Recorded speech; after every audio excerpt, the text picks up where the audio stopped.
विद्यार्थियों, पिछले लेक्चर में मैंने रेखीय गति समान वेग के बारे में बताया था। विभिन्न समीकरणें और उनका किस तरीके से हम उपयोग करते हैं परिणामी ज्ञात करने के लिए।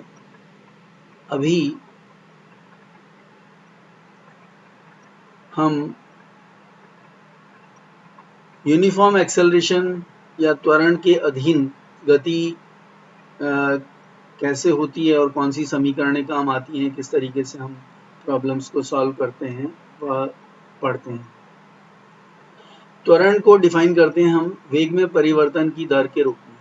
यदि वेग में परिवर्तन हो रहा है तो उसमें परिवर्तित वेग में अगर हम समय का भाग दे देंगे तो हमें त्वरण मिलेगा। त्वरण को ए या एफ सिंबल से डिनोट करते हैं।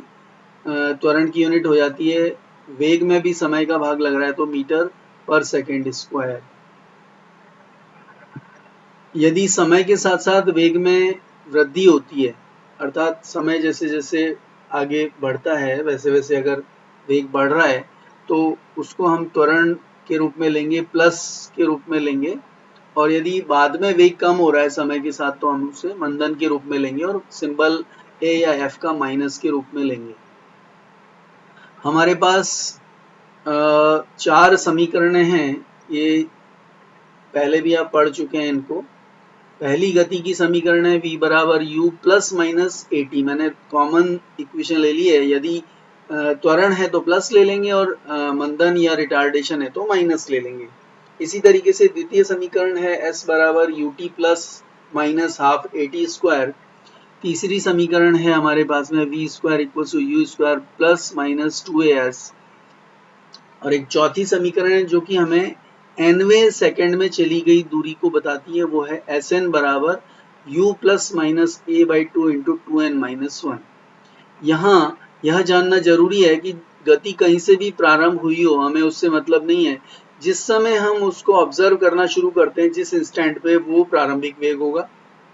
जिस समय हम ऑब्जर्व करना खत्म करते हैं वो अंतिम वेग होगा। और उसके बीच की तय की गई दूरी s है और लिया गया समय a है। और चूंकि वेग परिवर्तित हो रहा है तो इसमें त्वरण या मंदन भी है। त्वरण में v का मान अधिक होगा और मंदन में v का मान कम होगा। इस तरीके से हमारे पास में ये 4 समीकरण हैं जिसकी सहायता से हमें त्वरण के अधीन जो गति होती है उनकी प्रॉब्लम्स को सॉल्व करना होता है।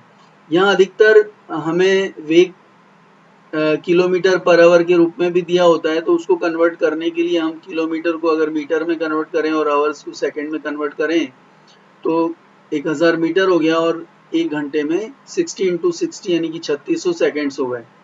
इसको अगर रिवर्स कर लें, 1000 को नीचे ले आए तो हमारे पास फैक्टर आ जाता है 3.6। अब यहाँ थंब रूल हम ले सकते हैं कि kmph को अगर अपन 3.6 से डिवाइड कर लेंगे तो मीटर पर सेकंड मिल जाएगा हमें। जैसे 100 kmph है, उसमें अगर अपन प्रॉपरली उसको कन्वर्ट करें तो 100 इंटू 1000 डिवाइडेड बाई 3600 तो आता है 27.78। और डायरेक्ट 100 में अगर 3.6 से डिवाइड करते हैं तब भी वही आता है। अर्थात हम यदि kmph में 3.6 से डिवाइड कर देंगे तो हमें मीटर पर सेकंड में वेग मिल जाएगा, अगर हमें mks में काम करना है तो।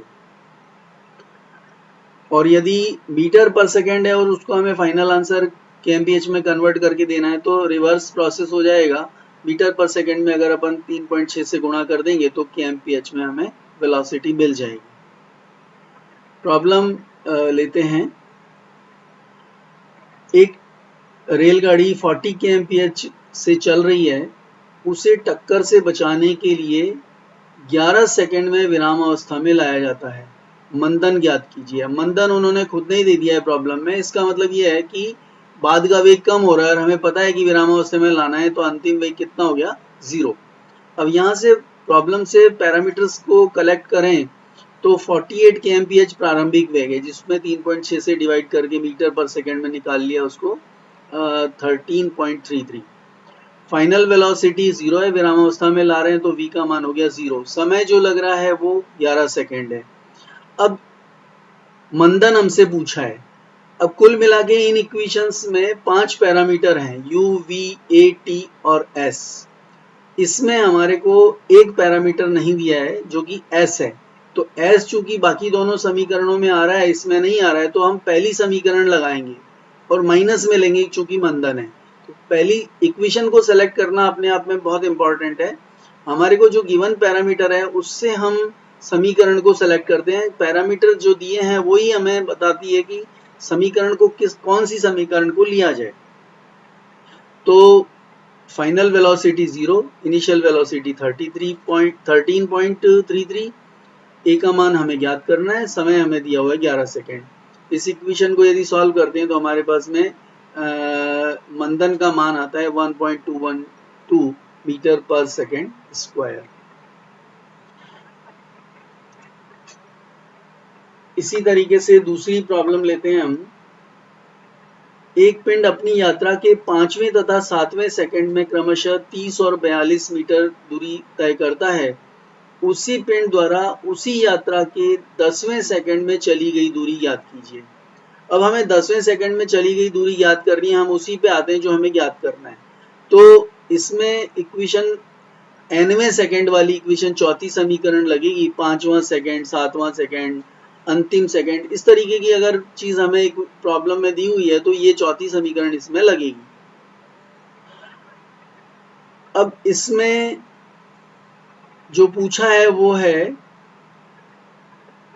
10वें सेकंड में चली गई दूरी, तो ये हमें ज्ञात करना है। अब इसमें हमें सिर्फ 10वां सेकंड पता है, u और a पता नहीं है, अर्थात इसको अगर ज्ञात करना है तो u और a पता होना चाहिए हमें, सिर्फ हमें यहाँ nवां सेकंड यानी कि 10वां सेकंड पता है। अब हमें जो दिया है वो 5वें सेकंड में चली गई दूरी 30 मीटर और 7वें सेकंड में चली गई दूरी 42 मीटर दी है। तो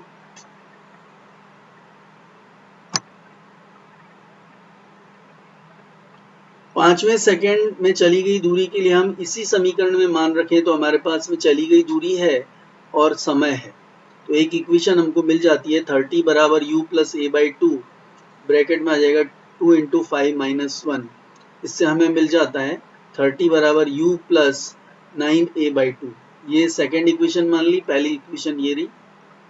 इसके बाद में अगर 7वें सेकंड में चली गई दूरी जो हमें पता है 42 मीटर है, इसी इक्वेशन में मान रखते हैं तो सिर्फ अपन इसमें दूरी और समय का मान रख पाएंगे।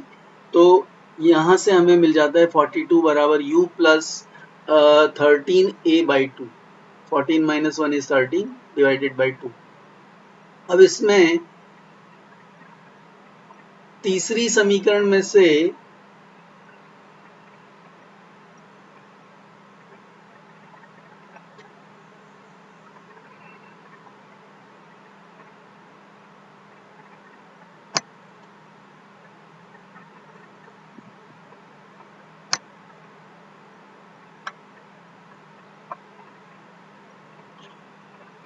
दूसरी समीकरण को घटाने पर हमें मिल जाता है 42 माइनस 30 जो कि 12 हुआ और 13 माइनस 9 4 डिवाइडेड बाई 2। तो इससे हमें यहाँ पर जो a है उसका मान मिल जाता है 6 मीटर पर सेकेंड स्क्वायर, और ये मान वापस से यदि रख दिया जाए दूसरी समीकरण में तो हमें u का मान मिल जाता है 3 मीटर पर सेकेंड। तो इस तरीके से a और u हमें ज्ञात हो जाता है, और a और u ज्ञात होने के बाद में